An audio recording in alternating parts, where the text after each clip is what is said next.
Welcome to Binge Breakthrough, the podcast designed to help you finally break through the barriers that keep you stuck, feeling out of control around food. I'm Master Certified Coach Jane Pilger, and I want you to know that no matter how long you've been struggling or what you've tried, food freedom is possible, and I'm here to show you how. After years of therapy, eating disorders treatment, restrictive diets, and reading all the books, I was still stuck in the on-again, off-again cycle of restricting and binging until I was able to see it all from a new perspective that changed everything. Each week, I will share the strategies, tools, and mindset that allowed me to overcome my decades-long battle with binge eating. Your journey to body trust starts now. Let's dive in. Hello, trusted listener. Welcome to Binge Breakthrough. I consider you a trusted listener because I trust that no matter where you are listening to this podcast, when you are listening to this podcast, or what your situation is, I trust that you are here for a reason, that you are going to get something from this podcast that is going to be part of your binge breakthrough. Whether you are able to say, yes, it was that podcast, or there's just an idea or a concept that you hear today that helps you to see something in a new way. So I invite you to just get curious about what you can hear. What are you going to take away from this podcast? What new insight or perspective might you get that is going to help you on your journey with food? So today I want to talk about a topic that many people are curious about.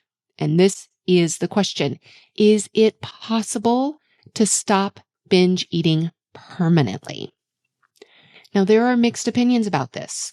Some people think that binge eating is a life sentence. It's something you will have to manage and deal with for the rest of your life.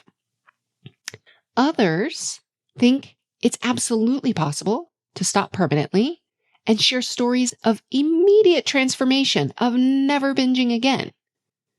Now, these are two extreme viewpoints. And as I talked about in episode 14 about fear, I find it beneficial to move out of the extreme approaches and perspectives and move towards the middle. I absolutely believe that it is possible to stop binge eating permanently. I have witnessed it. I also believe it is not possible to stop permanently using certain approaches. There is a reason that so many people experience brief periods of what they consider success only to start binging again. And I say success lightly in that they think, okay, I haven't binged, therefore it's a success. But it's not that permanent change.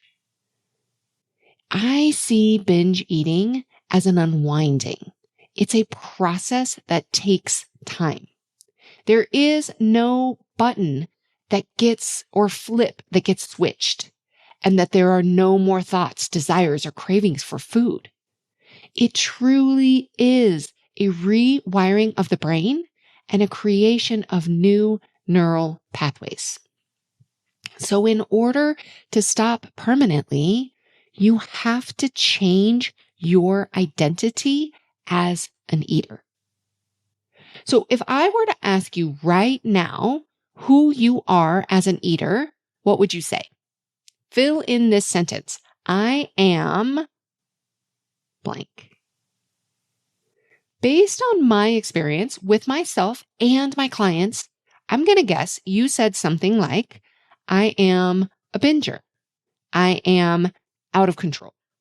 I am broken. I am a failure. Many approaches to end binge eating focus on the symptoms. They'll tell you what to eat, when to eat, or how much to eat. Naturally, when you binge, you think about the food. what you ate, how much you ate, how it's going to impact you physically, and how terribly you feel. But I believe that in order to create permanent change, it's important to look at the root problem. What's causing the symptoms in the first place? So I see a binge as lights on the dashboard. It's like the check engine light that comes on in your dashboard. The binge tells us there's something going on underneath the hood. We don't have to try to get rid of the light. The light isn't the problem. The light is information. We want to lift up the hood and understand why the light is going on in the first place. This is why I believe that the number one solution to stop binge eating is to understand it. You are not broken. Binging is not a problem to be fixed or solved. Binging is a symptom.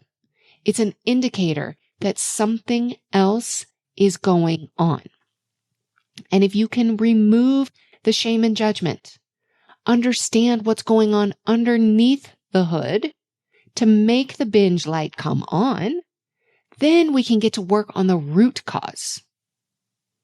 So what might some of those root causes be? Restriction, physical or mental restriction, a dysregulated nervous system, disconnection with your body, the lack of ability or skill to be with difficult emotions, negative self-talk. These are some of the items that I discussed in the how-to series, in the solutions for stopping binge eating.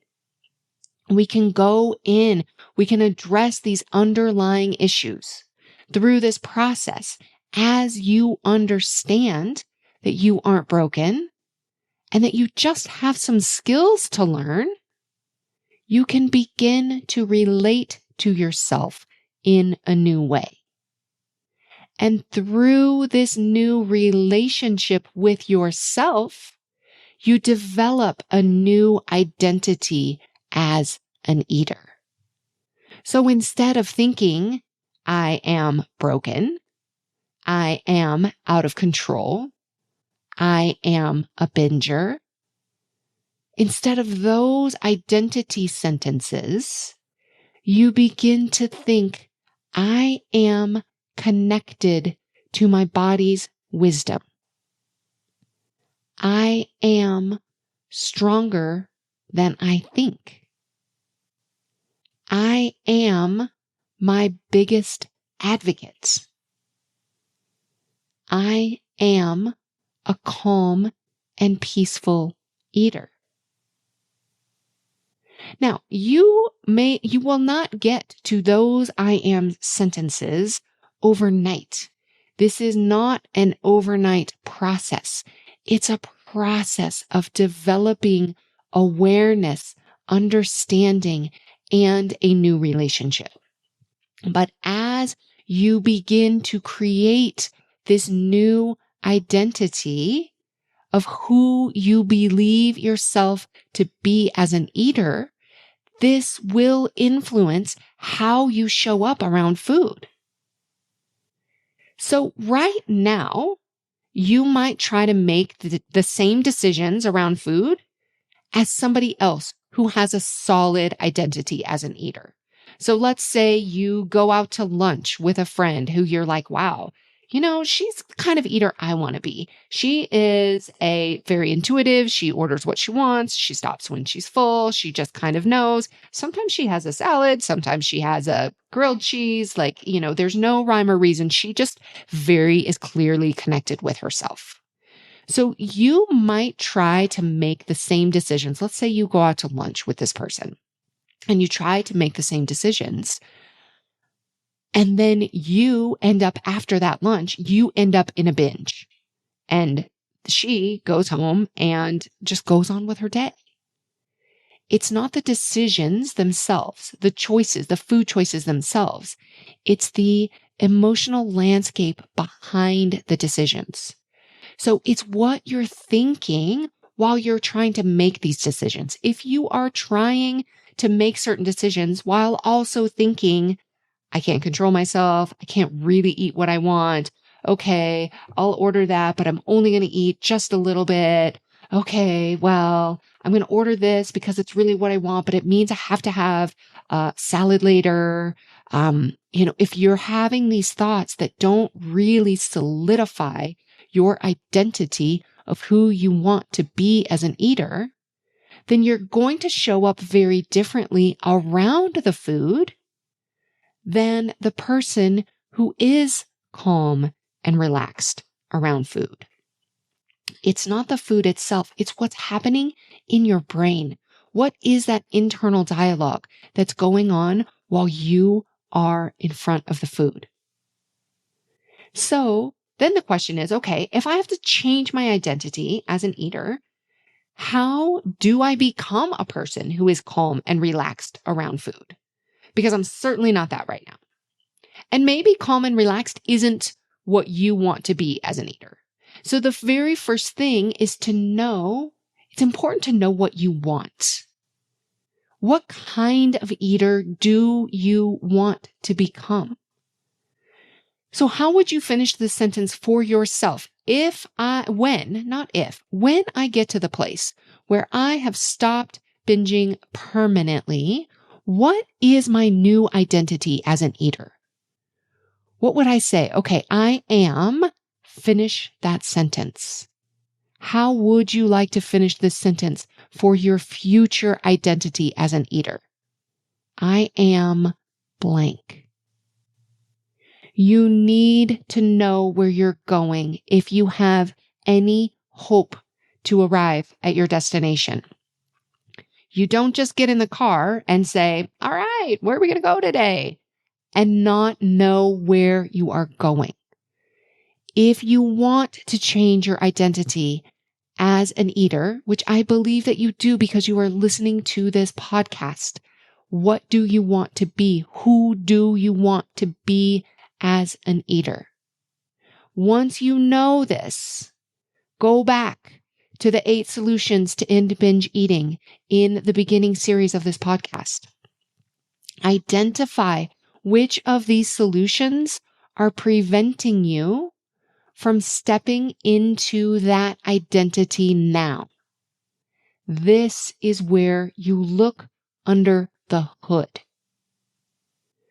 The biggest risk with just looking at the behavior or just looking at the food without looking at everything else that's underneath the hood is that even if you stop binge eating, you are likely going to replace it with something else, like shopping, wine, Netflix, or social media.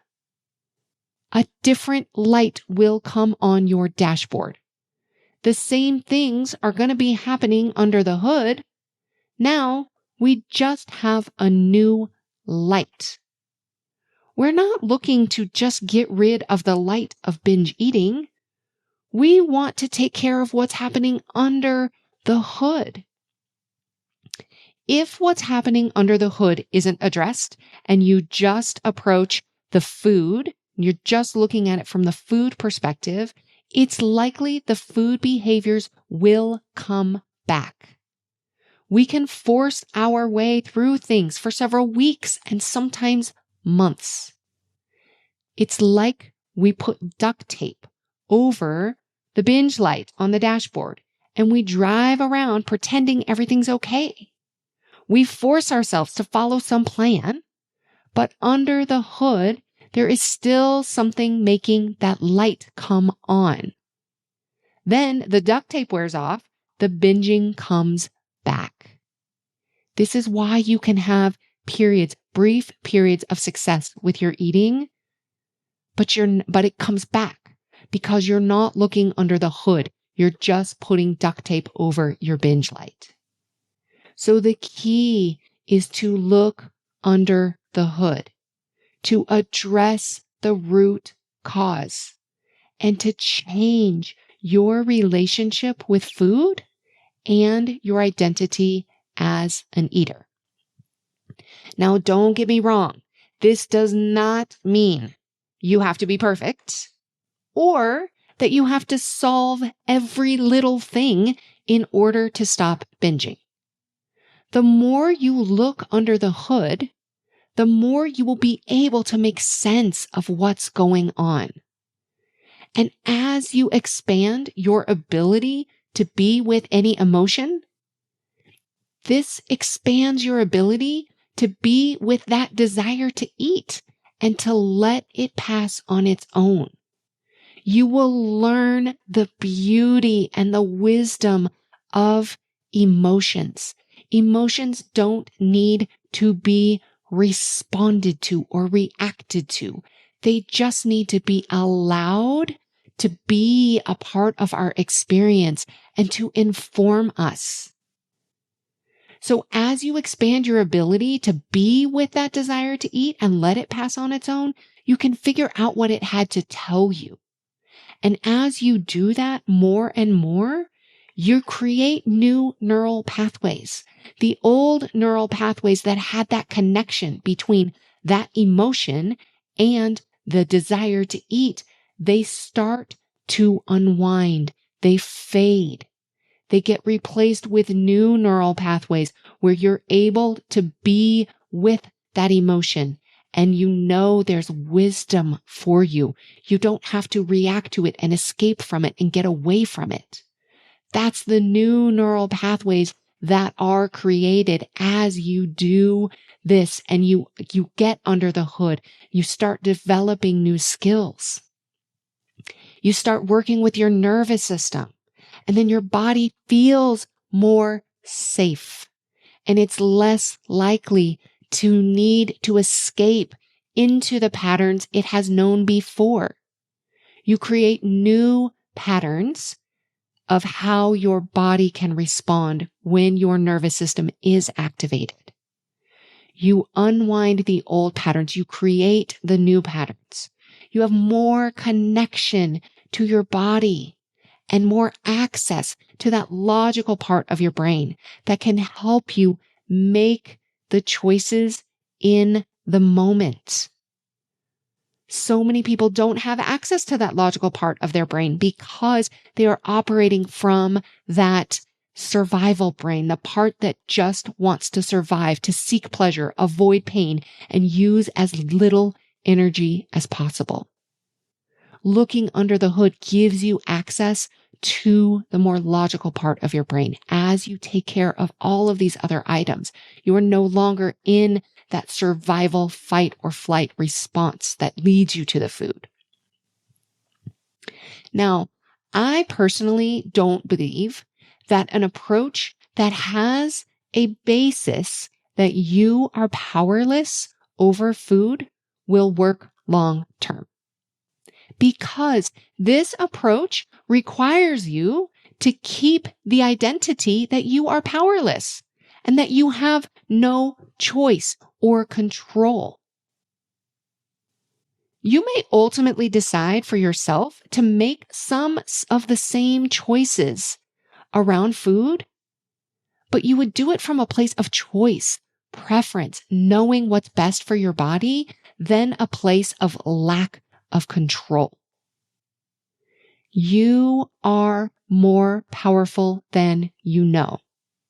You are not broken. Change is possible for you. Permanent change is possible for you. There is a perfectly good reason why you binge, and it's possible to understand it and to transform it. This is the work I do with my clients, helping them to look under the hood and see why their light is coming on. And as we work under the hood, the light comes on less and less. The client's identity and perspective around food changes. They realize they have choice. They learn to support themselves rather than shame themselves, and the entire relationship changes. And the amazing thing is that this work flows out into all areas of life. The greatest irony is that it's never about the food, even though when you are in the midst of it, the food is all you can think about. Now, I do want to put a small caveat here, is that it is about the food if you are not feeding yourself enough. There always has to be an underlying level of sufficient food coming into the body, or you will not be able to get under the hood. You will not be able to access that part of your brain because you will be in a survival response if you are not eating enough food physically. So that is a very important caveat. So as long as you are eating enough food to fuel your needs, after that, it's not about the food. Okay, I would love to know what you think. Do you think it's possible to stop binge eating permanently? Why or why not? I would love to hear your thoughts on this. And if you would like to explore what it would be like to work with me to look under your hood, I'd love to speak with you. I'll see you next week. Thank you for listening to Binge Breakthrough. If you want to understand why you feel out of control with food sometimes, I've created just the thing for you. Discover the #1 reason why and get 3 things you can do today. Visit bingebreakthrough.com/quiz and you'll have your answer and your next steps within minutes. That's bingebreakthrough.com/quiz.